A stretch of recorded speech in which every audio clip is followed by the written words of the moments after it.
الحمد لله وكفى والصلاة والسلام على رسول الله وبعد. د ملي تلویزیون محترم اوریدونکو کتونکو اوریدونکو السلام علیکم ورحمت الله وبرکاته. زه صفی الله حماس د نبوي سیرت له خپرونې سره یو ځل بیا ستاسو په چوپړ کې حاضر یم. محترم اوریدونکو، د فتح مکې اړوند معلومات دا درېیمه خپرونه ده چې تاسو محترم اوریدونکو سره شریکو. په تېره خپرونه کې مو وویل چې کله رسول صلی الله علیه وسلم پر مکې باندې د برید لپاره عملی کړنلاره غوره کړله، نو په دغه وخت کې یو صحابي چې بدري صحابي ده، جلیل القدر صحابي ده، حاتب ابن ابي بلتعه، داسې یو کار وکړ چې یو خط یې ولیکو، په هغې کې د رسول صلی الله علیه وسلم له دې ټولو کړنو څخه قریش خبر کړ، او دا خط یې یوې مېرمنې ته ورکړ او هغه یې په کرایه ونیوله تر څو دا خط د مکې قریشو ته ورسوي. په لار کې رسول صلی الله علیه وسلم ته د وحي له طریقه خبر راغی او هغه 4 تنه صحابه کرام، علي رضی الله تعالی عنه، زبیر بن العوام، مقداد بن الاسود، مرسد ابن ابي مرسد الغنوي، په یو روایت کې د هغه نوم هم راغلی. دا 4 تنه صحابه کرام یې ورپسې ولېږل.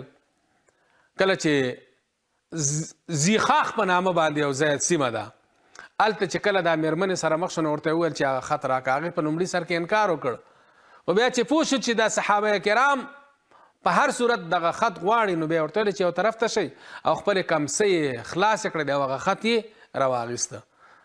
رسول صلی الله علیه وسلم ته چې خط راغی نو هغه سخت خواشینی شو.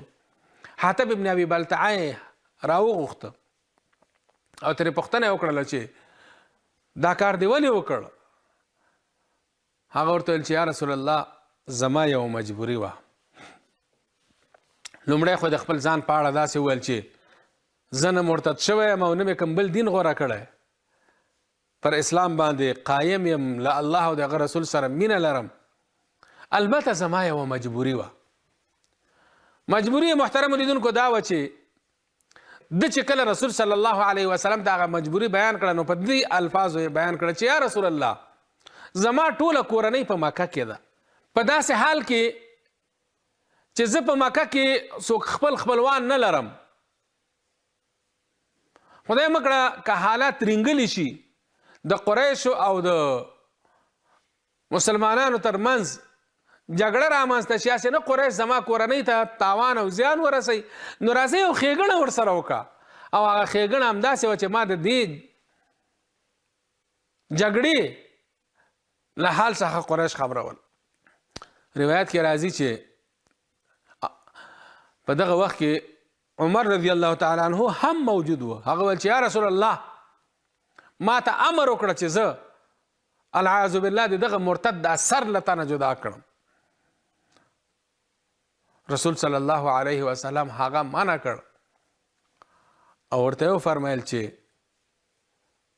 حاتب ابن ابي بلتعه دا بدري صحابي ده، او د بدري صحابه په باره کې الله رب العزت دا فرمایلی دي چې اعملوا ما شئتم، سمو چې زړه غواړي هغه وکړئ، قد غفرت لكم، ما تاسو دپاره بخښنه کړې ده.